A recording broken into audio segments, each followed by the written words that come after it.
experience every moment through our voice. গল্পে খুঁজে পাবে ভালোবাসার স্পর্শ। পেছনে ফেরার সময় নেই সুলতানের নিকট। ঘোড়া শালের দিকে ছুটতে ছুটতে গলা উঁচিয়ে বলল, সৈনিকদের যুদ্ধের প্রস্তুতি শুরু করে দিতে পারবেন আম্মা? একা একা জঙ্গলের মাঝ দিয়ে হাঁটছে বেগম। বিরক্ত আর রাগে লাল হয়ে আছে নাকটা। কত বড় স্বার্থপর এই সুলতান! তাকে বলে কিনা বাপের বাড়ি চলে যেতে, আর আসবেই না ফিরে। অবশ্য এভাবে বেরিয়ে আসার আরও একটা কারণ আছে। সুলতান ঘুরে ফিরে বারবার শোধাচ্ছে সেদিন কে তাকে পাহাড় থেকে আক্রমণ করেছিল। মরিয়া হয়ে উঠছে নাম শুনতে। সে জানে একবার নাম জানতে পারলেই সুলতান মেরে ফেলবে আব্বাজানকে। তাই রাগের বাহানায় চলে এসেছে এভাবে। এখন অস্বস্তি লাগছে। এভাবে এত দূর হেঁটে যাওয়া যায় নাকি? কি সুন্দরী, একা একা কোথায় চললে? চমকায় বেগম। 5টা লোক দাঁত কেলে এগিয়ে আসে তার দিকে। কালো পোশাকে আবৃত তারা, হাতে বড় বড় ছুরি। আতঙ্ক ধরে বেগমের মনে। এই জঙ্গলের মাঝে এরা কি করছে? ডাকাত নাকি? কিন্তু তার কাছে তো এখন তেমন কোনো অলংকারও নেই। তাজটাও খুলে এসেছে। হাত ফাঁকা মনে হচ্ছে না তোমার কাছে অর্থ বা গহনা কিছু পাবো। এত মূল্যবান পোশাক আর ফাঁকা হাত মানা গেল না। পিছিয়ে যায় বেগম। এই মাঝ জঙ্গলে এমন একটা পরিস্থিতিতে পড়তে হবে সে কল্পনাও করেনি। তার সাথে কোনো অস্ত্রও নেই। এতগুলো পুরুষের সাথে হাতাহাতি খুব বিশ্রী ব্যাপার। তাদের মধ্যে থেকে একজন পুরুষ হঠাৎ এগিয়ে বিশ্রী অঙ্গভঙ্গি করে বলল, আরে অর্থ গহনা নেই তো কি হয়েছে? তাজা একটা ফুল তো পেয়েছি, ফুলের ঘ্রাণ নিয়েই পুষিয়ে নেব আজ। লোলুপ দৃষ্টিতে তারা নজর বোলালো তার শরীরে। গা ঘিন ঘিন করে ওঠে বেগমের। ইচ্ছে করছে এক্ষুনি ধর থেকে মাথাগুলো আলাদা করে দিতে। কিন্তু এখন অস্ত্র ছাড়া এভাবে হাতাহাতি করাটা বোকামি আর নোংরা একটা ব্যাপার। আরও কয়েক পা পিছিয়ে গেল ছুটে পালিয়ে যাওয়ার উদ্দেশ্যে। তখনই পেছন থেকে ভেসে এলো রাশ ভারী পুরুষালী কণ্ঠস্বর। ফুল নিবি, ফুলের কাঁটা নিবি না? অটপির নির্জনে 4 পায়ে ভর করে দাঁড়িয়ে আছে বাদামি বর্ণের অশ্ব। শরীরে কোনো রাজকীয় সাজসজ্জা নেই, তবুও যেন সে রাজা, এই নির্জন জঙ্গলের একমাত্র রাজা। পিঠে করে বয়ে এনেছে বলিষ্ঠ দেহী এক সুদর্শন সুপুরুষ। পিঠের পাশ দিয়ে ঝুলছে তীর ধনুক। এক লাফে নেমে দাঁড়ায় পুরুষ। অশ্বের শরীরে হাত বুলিয়ে বুঝিয়ে দিল, অপেক্ষা করো নিজের মালিকের ফিরে আসা পর্যন্ত। বেগমের দিকে নোংরা আকাঙ্ক্ষা নিয়ে এগিয়ে আসা 5 পুরুষ থমকে গেছে নিজ নিজ স্থানে। চোখগুলো কোটর ছেড়ে বেরিয়ে আসার জোগাড়। অস্ত্র ধরা হাতগুলো কেঁপে চলেছে একাধারে। ভীত দৃষ্টিতে চেয়ে শুকনো গলায় আওড়ায়, সুলতান। ভরসার মানুষের উপস্থিতিতে বদলেছে বেগমের শঙ্কিত দৃষ্টি। পেছনে ফিরে তাকালো না, তবু নিজের মূল্যবান ইজ্জত সম্মান হারিয়ে ফেলার ভয় কমালো না এত দ্রুত। চোখ দুটো বন্ধ করে রইল। হৃদযন্ত্রটা অত্যাধিক ধকধক করে পিঞ্জর ভেঙে বেরিয়ে আসবে যেন। আন মনে বারংবার বলে চলে, আল্লাহ আল্লাহ আল্লাহ। তার দিকে অগ্রসর পা দুটো থেমে যায় তৎক্ষণাৎ। উপলব্ধি করল ইজ্জত হারানোর ভয় কুঁকড়ে গেছে তার প্রাণপ্রিয় স্ত্রী। রাগের দেখা মিলল না পুরুষের দৃষ্টিতে, বরং মিলল আফসোস। সে কেন আর একটু আগে পৌঁছাতে পারল না? বন্ধ চোখে নারী ঘন ঘন শ্বাস ফেলতে দ্রুত এগিয়ে গিয়ে তার হাত শক্ত করে ধরে সুলতান। অসীম ভরসা ঢেলে বলল, ভয় পেও না এলি, আমি এসেছি। উত্তর না পেয়ে বিচলিত হলো না একটু। ব্যস্ত হয়ে সামনে গিয়ে দাঁড়ায়। বেগমের মাথাটা বুকের খানিকটা ওপরে আঁকড়ে ধরে সম্মোহনী গলায় বলল, কিচ্ছু হবে না তোমার। সাড়া দেয় না বেগম। নিরাপদ বক্ষে আরও গুটিয়ে নেয় নিজেকে। অত্যন্ত আদরে মাথায় হাত বুলিয়ে সুলতান ডাকে, এলি, এলি আমার বাঘিনী। এক হাত পিঠে ঠেকিয়ে আরও চেপে নেয় নিজের দিকে। হিজাবের হাগা মাথায় অবিরত হাত বুলিয়ে আবারও ডাকলো, এলি, এলি চোখ খোলো, দেখো আমি এসেছি, তাকাও আমার দিকে। কালো পোশাক পরিহিত 5 পুরুষ মাথা নুইয়ে হাঁটু মুড়ে বসে পড়েছে সম্মুখে।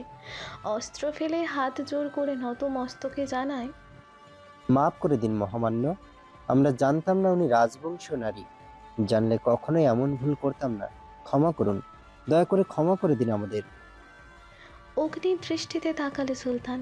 ঠোঁটে আঙুল চেপে হিসিয়ে বলল, আহ, এত কথা কিসের? ঠিক তখনই আবারও বেগমের পিঠের দিকে হিজাব টেনে ঠিক করে দিতে দিতে কোমল গলায় বলে, এলি, কিচ্ছু হয়নি তো, তাকাও। মাথা উঠিয়ে সোজা সুলতানের চোখে চোখ রাখে বেগম। লাল হয়ে আছে সুন্দর চোখ দুটো। অস্থির হয় সুলতান, দু হাতে ভীত মুখটা আঁকড়ে ধরে, উত্তেজিত কণ্ঠে জাহির করে, আর ভয় পায় না, আমি এসে গেছি তো। দৃষ্টি সরিয়ে নেয় বেগম। আলতো স্বরে ডাকে, সুলতান। এলি, আচমকা বেগমের পায়ের সামনে হাঁটু গুছিয়ে বসে পড়ে সুলতান। দ্রুত সরে যেতে নিল বেগম। হাত টেনে ধরে সুলতান, বিরক্ত গলায় বলে, নড়ো না, দাঁড়াও। গাউনের নিচের অংশে কাঁটা বেঁধেছিল, ওগুলোই টেনে টেনে ছাড়াচ্ছে সুলতান। এভাবে এই লোকগুলোর সামনে পায়ের কাছে বসে পড়াতে ইতস্তত বোধ করে বেগম। হয়তো হেঁটে আসার সময় জঙ্গলের কোথাও থেকে কাঁটা লেগে গিয়েছিল, খেয়াল করেনি সে। একে একে সবগুলো কাঁটা ছাড়িয়ে উঠে দাঁড়ায় সুলতান। বেগমের মাথায় অথরটা ছুঁয়ে দিয়ে হুট করে কোমর থেকে তলোয়ার খুলে নেয়। লোকগুলোর দিকে এগোলেই হাওমাও করে কেঁদে ওঠে তারা। ছুটে এসে জড়িয়ে ধরে সুলতানের পা। ক্রন্দনরত কণ্ঠে বলে, মাফ করে দিন সুলতান, দয়া করুন। ওয়াদা করছি আমরা আর কখনো এই পাপ কাজ করব না। এবারের মতো ছেড়ে দিন। ভ্রুক্ষেপ করে না সুলতান। দলের সর্দার মতো লোকটা থুতনিতে তলোয়ার ঠেকিয়ে মুখটা উঁচু করে ধরে, শক্ত কণ্ঠে শুধায়, এ পর্যন্ত এখান থেকে যাতায়াতরত কতগুলো নারীর সম্মান নষ্ট করেছিস? কারোর না, এই প্রথম ছিল। সত্যিটা জানতে চেয়েছি আমি। বিশ্বাস করুন মহামান্য, আমরা এর আগে। সত্যিটা বল, মিথ্যে বললে জিভ টেনে ছিঁড়ে দেব। চিৎকার করে সুলতান। আরও ঘাবড়ে যায় লোকগুলো। কান্না মিশ্রিত কণ্ঠে বলল, সত্যি বললে আপনি আমাদের মেরে ফেলবেন। তোদের কি মনে হয় মিথ্যা বললে ছেড়ে দেবো আমি? সত্যিটা বল, কথা দিচ্ছি আমি মারবো না তোদের। ভরসা পায় না তারা। ভীত চোখে চেয়ে থাকে নির্বাক হয়ে। সুলতান পুনরায় চিৎকার করে, ভুলবি নাকি গলার ভেতর ঢুকিয়ে দেবো তলোয়ার? না না না, বলছি বলছি আমরা। বল, শুরু কর। এ পর্যন্ত 7 জন নারীর। হয়েছে, বুঝেছি। এবার বল, লুটপাট করেছিস কতজনের থেকে? মহামান্য, গলা শুকিয়ে কাঠ হয়েছে তাদের। এত অন্যায় জানার পর কিভাবে সুলতান তাদের না মেরে ছেড়ে দেবে? নাকি ওয়াদা ভঙ্গ করবে সুলতান হয়ে? অতীত কঠিন হিংস্রতা দমিয়ে নেয় সুলতান। আকাশ সম রাগ ঠেলে গিলে নেয় বেগমের দিকে চেয়ে। এতগুলো নারীর সম্মানহানি করেছে জানোয়ারগুলো, ভাবলেই শরীরের সমস্ত রগ ফুলে উঠছে। রাগে ঘৃণায় রিরি করে উঠছে শরীর। ওদের কেয়ামত দেখানোর জন্য এই কারণটাই যথেষ্ট। এমন জঘন্য কাজ করেও এরা বেঁচে থাকবে, তা কি করে হতে পারে?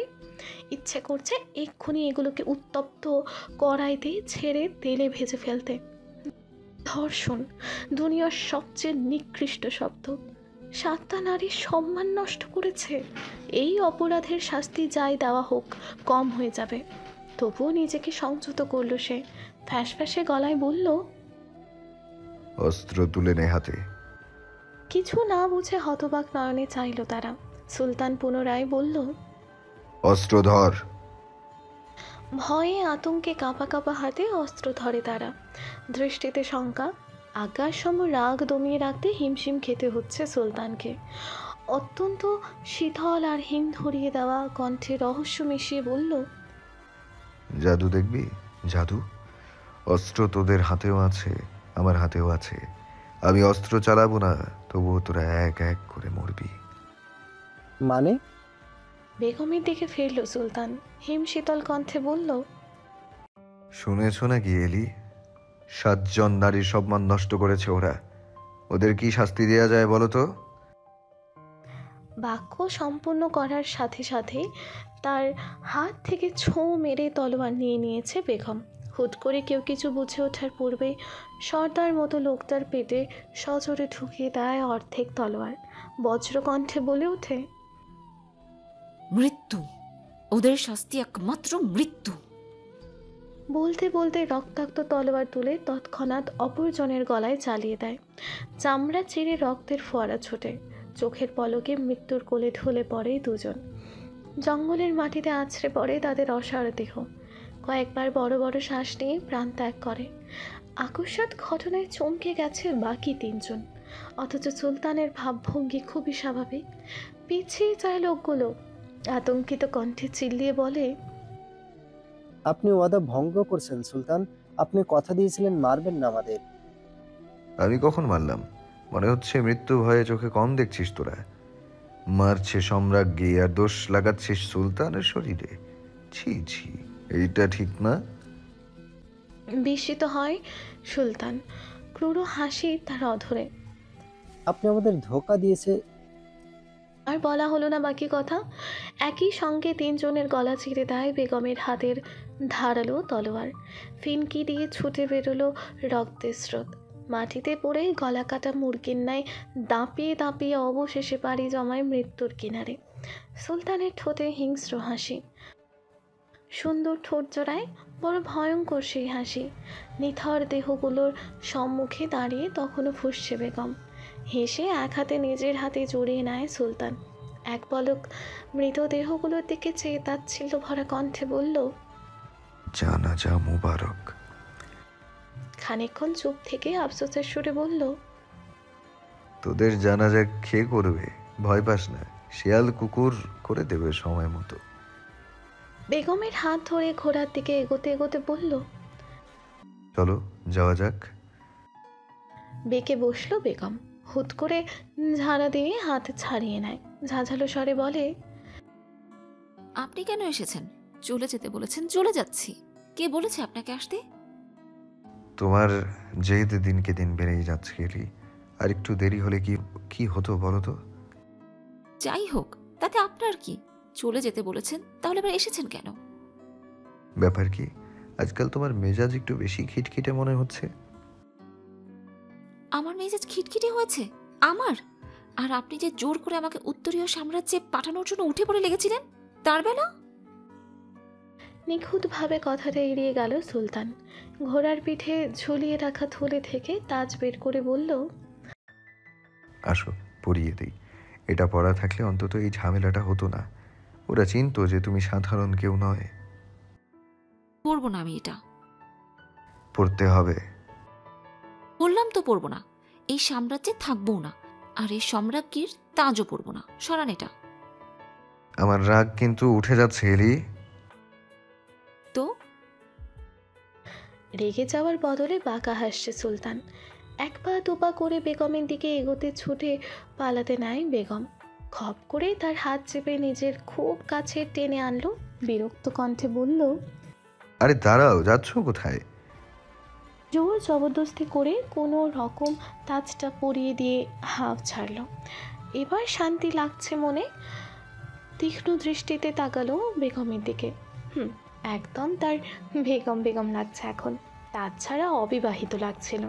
মোটেই ভালো লাগছিল না, বিশ্রী লাগছিল। তার উদ্ভট মুখভঙ্গি পছন্দ হলো না বেগমের। ভ্রু কুঁচকে বলল, এভাবেই কি দেখছেন? আমি যাব না আপনার সাথে। রামান সাম্রাজ্যে তো কখনোই না। আমি তোমাকে রামান সাম্রাজ্যে ফিরিয়ে নিয়ে যেতে আসিনি, এসেছি উত্তরীয় সাম্রাজ্যে পৌঁছে দিয়ে আসতে। মনটা বেজায় খারাপ হলো বেগমের।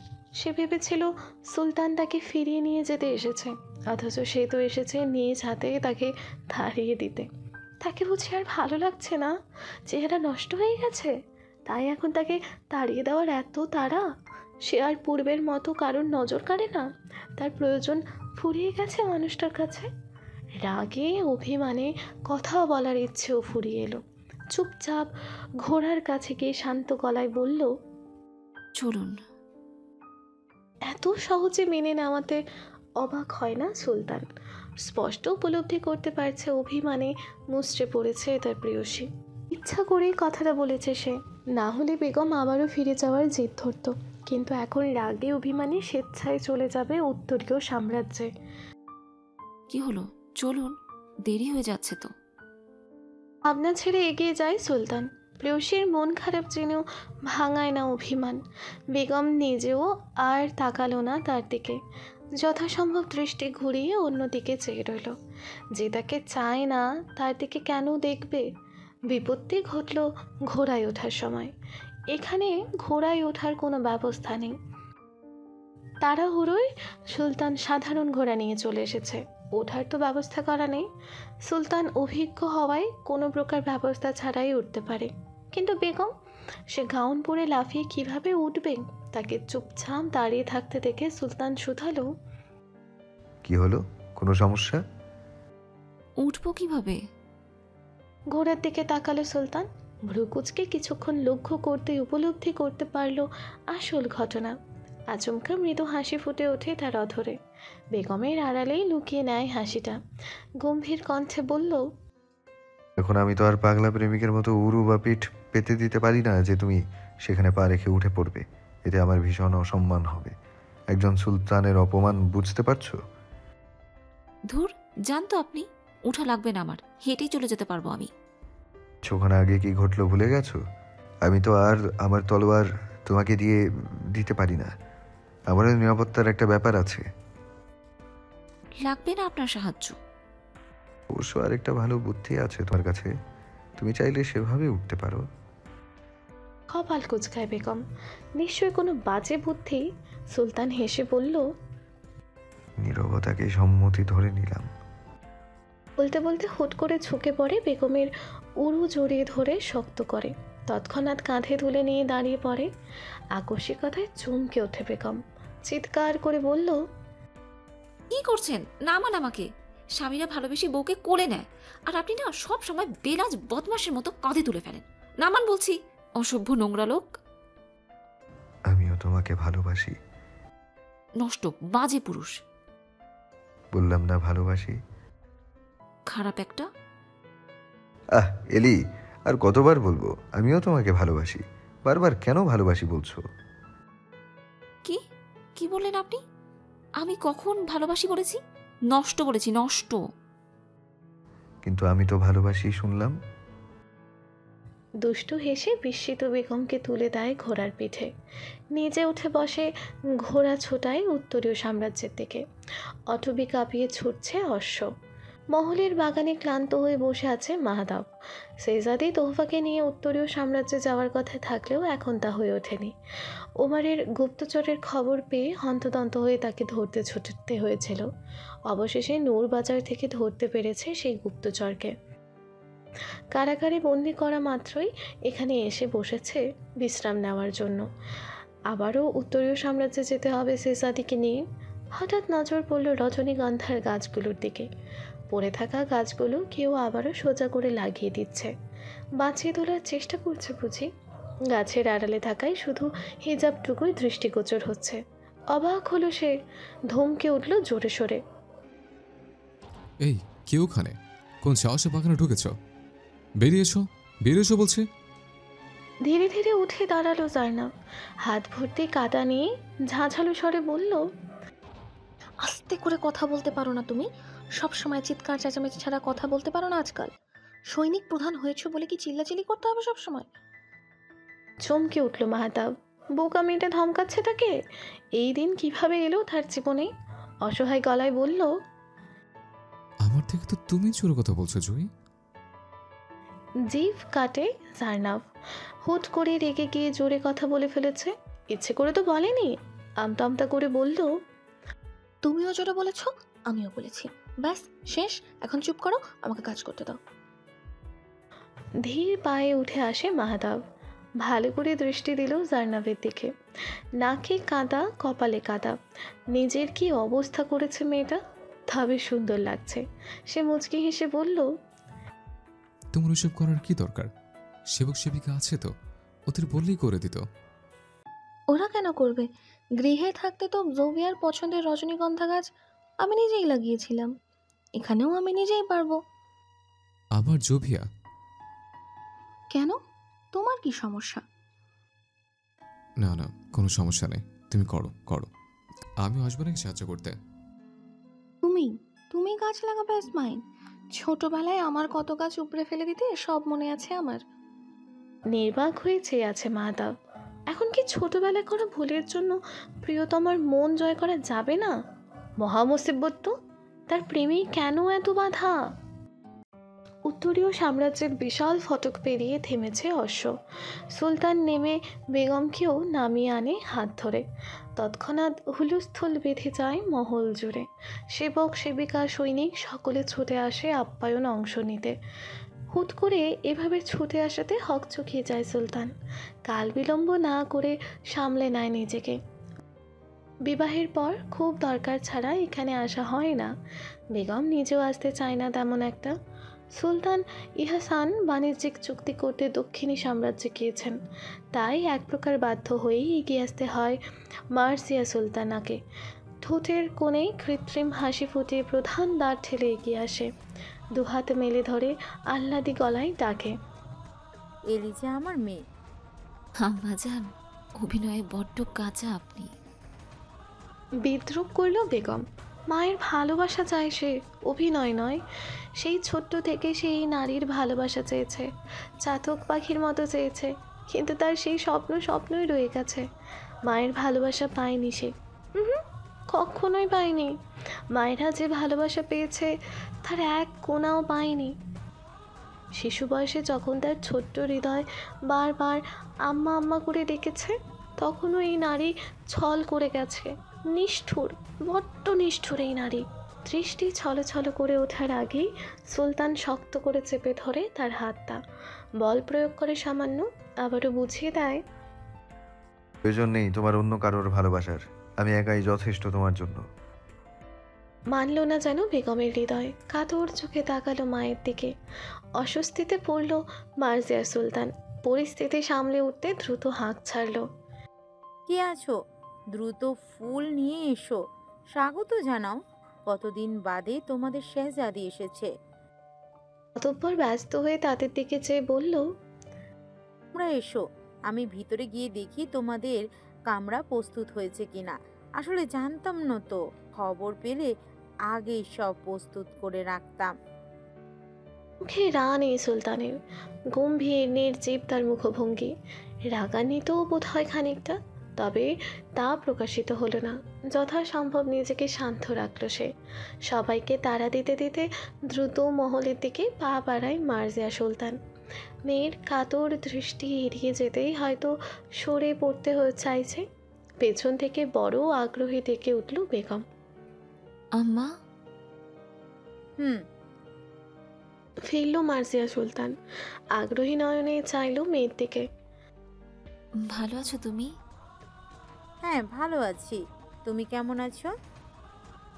মলিন হাসল বেগম, অধর চওড়া করে বলল, আলহামদুলিল্লাহ।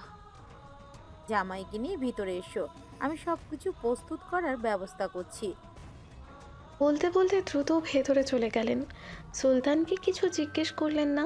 সে জানে কিছু বললেও সুলতান উত্তর দেবে না, উল্টো উপেক্ষা করবে তাকে। প্রথম যখন বিবাহ হয়েছিল তখন অবশ্য সুলতান তার বড় সম্মান আর সুন্দর স্বাভাবিক আচরণ করত, কিন্তু তারপর যখন সে ধীরে ধীরে উপলব্ধি করলো এলিজাকে সে মায়ের আদর দেয় না, মায়েরা আর এলিজাকে দুই চোখে দেখে, তখন থেকেই কথা বলা কমিয়ে দেয়। কখনো দেখা হলে সামনে পড়ে গেলেও উপেক্ষা করে। সকলের সামনে বাধ্য হয়ে যতটুকু না বললেই নয় ততটুকুই বলে।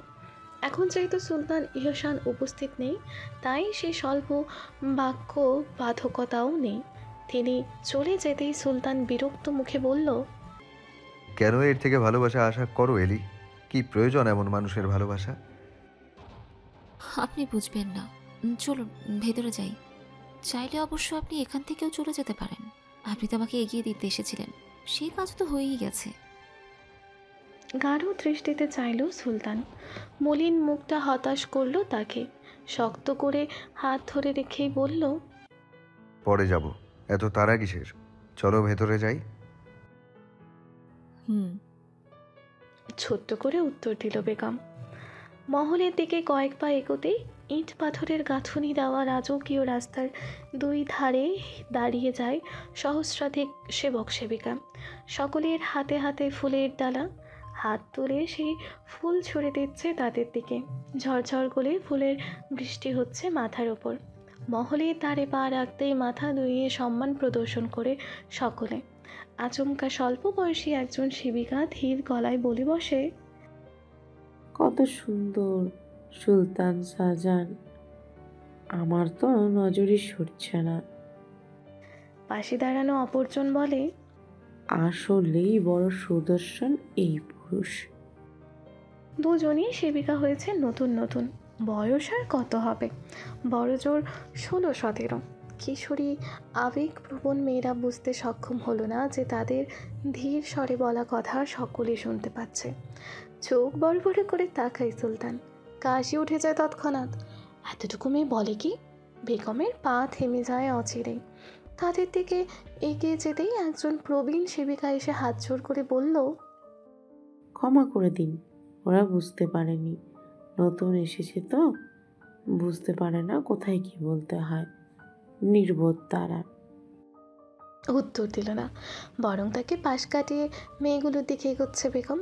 একদম সম্মুখে দাঁড়িয়ে তীক্ষ্ণ গলায় শুধায়, সুন্দর, হ্যাঁ, সুদর্শন। প্রথমত খায় মেয়েরা, চোখে মুখে ভয়। তাদের মুখভঙ্গি স্পষ্ট বলে দিচ্ছে তারাও ভাবতে পারেনি তাদের কথা কেউ শুনে ফেলবে। কত বড় বোকা! সমস্বরে আমতা আমতা করে বলে, আসলে তেমন কিছু না, এমনি এমনি আর কি, মুখ ফসকে বেরিয়ে গেছে। আচ্ছা, স্বীকার করছো তাহলে যে মুখ ফসকে এই শব্দগুলোই বেরিয়েছে? না না, মানে ঘাবড়ে যায় তারা। ভয়ে ভয়ে স্বীকার করে নিয়েছে, কখন বুঝতেই পারেনি। হতভম্ব হয়ে তাকিয়ে থাকে বেগমের দিকে। আহাম্মক কতগুলো। বীর বিরায় সুলতান। তোমাদের বয়স কত?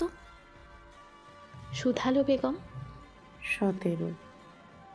আর যাকে সুন্দর সুদর্শন বলে আখ্যায়িত করলে নজরই যার থেকে সরছে না, তার বয়স জানো? শান্ত ভঙ্গি বেগমের। ভ্রুকুচকে চেয়ে থাকে সুলতান। কি করতে চাচ্ছে এই মেয়ে? জানি না, তবে 25-26 হবে হয়তো, এর চেয়ে বেশি হবে না। ফট করে বলে ফেলে মেয়েগুলো। চমকালো আশেপাশের সেবিকারা। বোকা মেয়ে দুটোর মাথা পুরোপুরি খারাপ হয়ে গেছে নাকি? তখন থেকে ভুলভাল বলছে মরার জন্য। মৃদু হাসল বেগম।